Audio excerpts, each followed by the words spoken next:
Matahari semakin terik. Cuaca panas membuat kerongkongan seakan kering karena kurangnya cairan. Dini, Sheila, dan Rinda adalah 3 gadis yang sedang sibuk mencari rumah kos-kosan. Nyaman dan murah. Itulah kriteria rumah untuk disinggahi sementara waktu.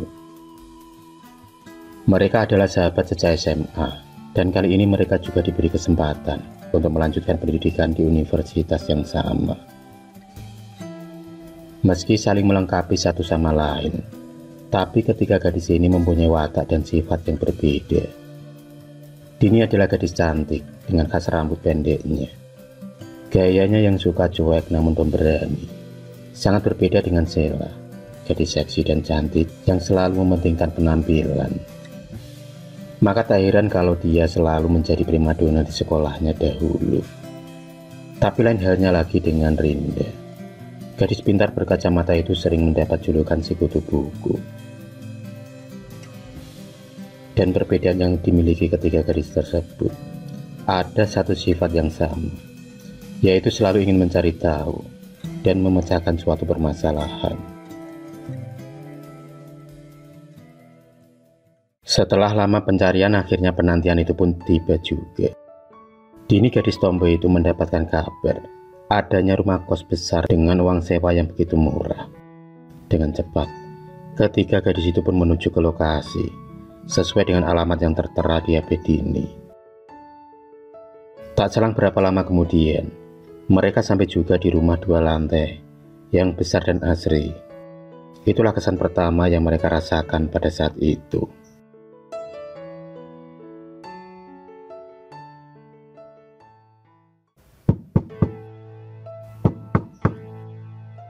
Setelah mengetuk pintu 2 kali, akhirnya keluar juga si pemilik rumah kontrakan tersebut. Wanita yang mengalami luka di kakinya itu terpaksa menggunakan kursi roda sebagai penumpang tubuhnya. Tak hanya itu, pemilik nama Buddha Simah juga sangat sedikit dalam berbicara.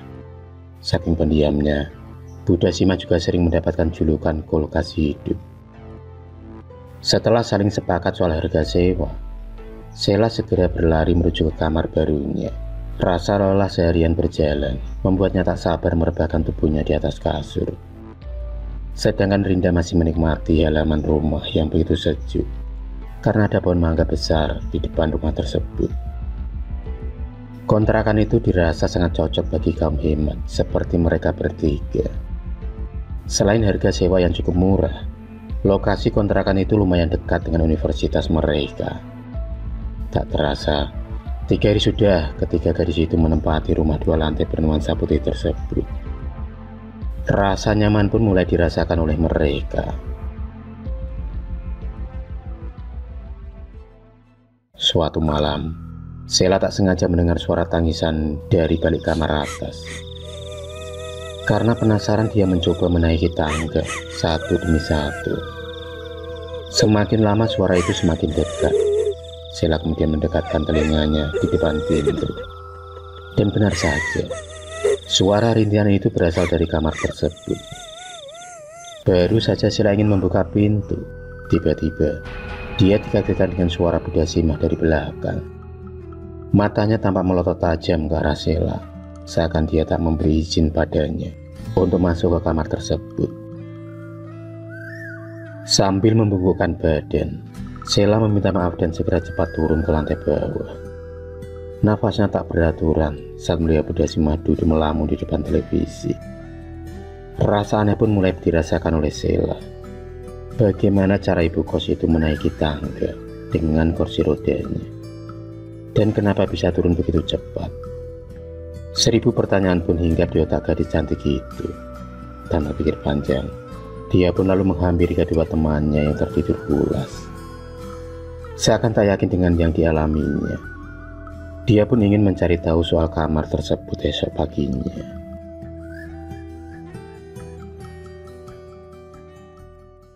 Pagi pun tiba. Sheila menceritakan kejadian aneh malam itu kepada Dini dan Rinda. Pada saat mendengar obrolan mereka, Budasima lagi-lagi datang secara mengagetkan. Sebagai pemilik rumah kontrakan, Budasima sangat melarang siapa saja untuk masuk di kamar atas. Dengan terpaksa niat Sheila pun pupus. Dia tak berani melanggar larangan dari si pemilik rumah. 3 hari pun berlalu. Malam itu, Rinda tak bisa tidur akibat cuaca yang begitu panas. Dia kemudian berjalan di bawah rindangnya pohon mangga sambil menikmati udara malam. Saat duduk sambil membaca buku, tiba-tiba tubuhnya merasa merinding. Ada hembusan angin yang menembus telinganya. Rinda pun tertuju pada kakinya yang terasa ada cairan menetes jatuh dari atas. Dan alangkah terkejutnya Rinda ketika tahu cairan itu adalah biara kental berbau anyir. Dengan tenang, dia pun mendongak ke atas, ke arah pohon besar itu. Detik itu juga mulut Rinda seolah tak bisa berkata apa-apa. Nafasnya terasa berat saat ada boneka menyeramkan menggantung dengan darah segar bercucuran. Boneka itu seolah hidup dengan bola mata yang bisa bergerak. Rinda ditemukan tak sadarkan diri oleh Mang Kosim saat ingin menyapu halaman rumah. Tukang kebun itu lalu membawanya masuk untuk diberi pertolongan pertama. Kejadian demi kejadian yang aneh mulai dirasakan di daerah itu.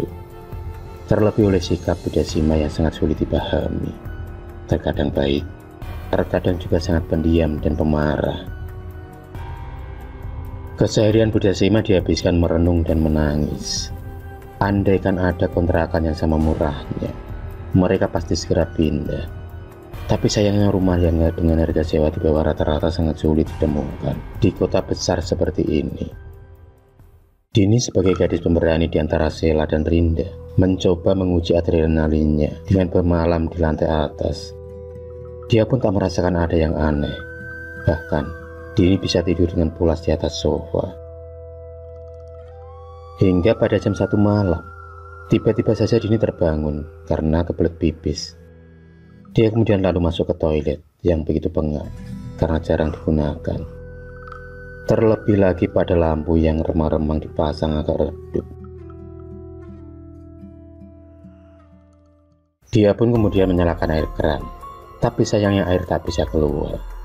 Dan mungkin itu akibat lama tak digunakan, jadi airnya agak seret. 5 menit kemudian air pun keluar. Tapi apa yang ada di hadapannya benar-benar di luar nalar. Air itu berbau amis dan berwarna merah darah. Dini terpaksa membatalkan niatnya untuk cuci muka. Perutnya terasa mual karena bau air tersebut. Dini dengan cepat turun ke lantai bawah dan baru saja kakinya melangkah, tiba-tiba kaki kanannya sulit digerakkan. Dini tak berani untuk melihat benda yang berusaha menghentikan langkahnya. Matanya terus memejam sambil mulutnya melantunkan ayat-ayat suci Al-Quran sebisanya. Kebetulan Sheila yang keluar kamar melihat Dini yang ketakutan di tengah tangga. Mulut Sheila sulit untuk mengeluarkan suara saat melihat sebelah tangan berlumuran darah dan berkuku tajam itu menjengkram kaki kanan Dini. Kedua gadis itu akhirnya bisa bernapas lega saat Budasima datang sambil membawa sebuah bunga mawar merah. Bunga itu lalu diletakkan di depan lukisan seorang gadis kecil yang diketahui lukisan itu adalah anak satu-satunya Budasima. Air mata pun mengalir di pipi keriput Budasima. Belum sempat Dini dan Sheila mengucapkan terima kasih, Budasima pergi dengan kursi roda yang setia menemaninya di sisa umurnya. Dini, Sheila dan Rinda semakin dibuat penasaran dengan tingkah laku Budasima yang diam-diam juga sering meletakkan lilin hidup pada tengah malam di depan lukisan gadis tersebut. Apa penyebab kematian anak Budasima sebenarnya? Kenapa arwahnya seolah tak tenang dan selalu menghantui penghuni rumah itu? Pertanyaan demi pertanyaan pun mulai diuraikan, dan satu-satunya orang yang setia menemani Budasima adalah Mang Kosim. Maka rasa penasaran itu pun tertuju pada laki-laki berbadan pendek yang telah lama mengabdi pada keluarga Budasima.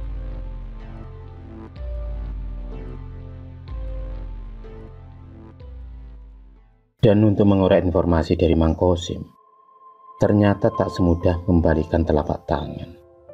Dia begitu setia pada juragannya, hingga rahasia keluarga itu pun masih ditutup rapat sampai sekarang.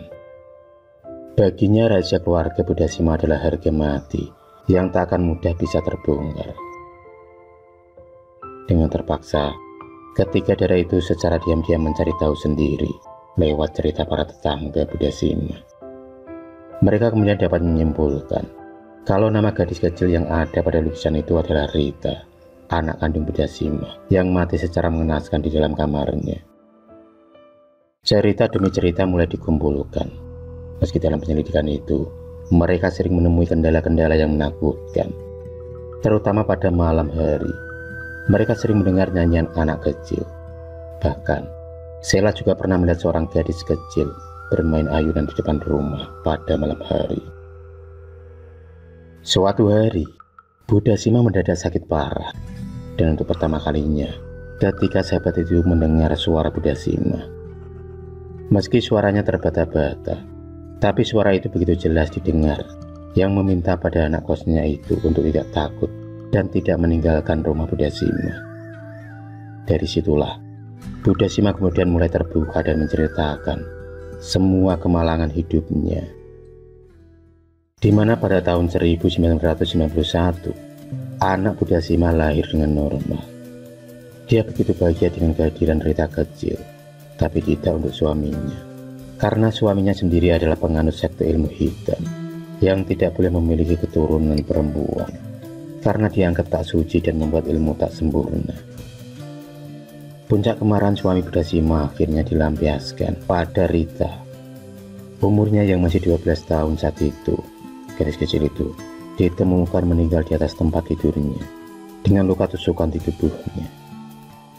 Setelah kasus pembunuhan itu, suami Budasima pergi dari rumah hingga sekarang. Perbuatan keji yang dilakukan suaminya itu menyisakan trauma pada hidup Budasima. Itulah kenapa Budasima selalu meletakkan bunga mawar kesukaan Rita serta lilin di malam hari. Karena Budasima tahu Rita akan pulang dan bermain dengan bunga kesayangannya. Setelah menceritakan beban dalam hidupnya itu, Budasima kemudian merasa lega. Dia menganggap ketiga anak gadis itu sebagai pengganti Rita yang telah hilang. Keadaan Budasima pun kini mulai membaik.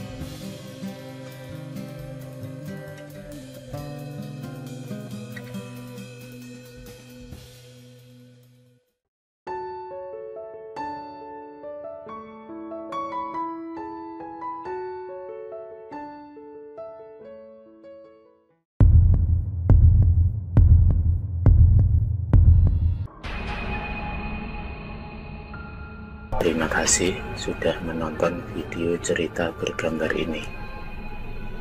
Klik subscribe untuk terus berlangganan video-video cerita bergambar selanjutnya. Semangat berkarya.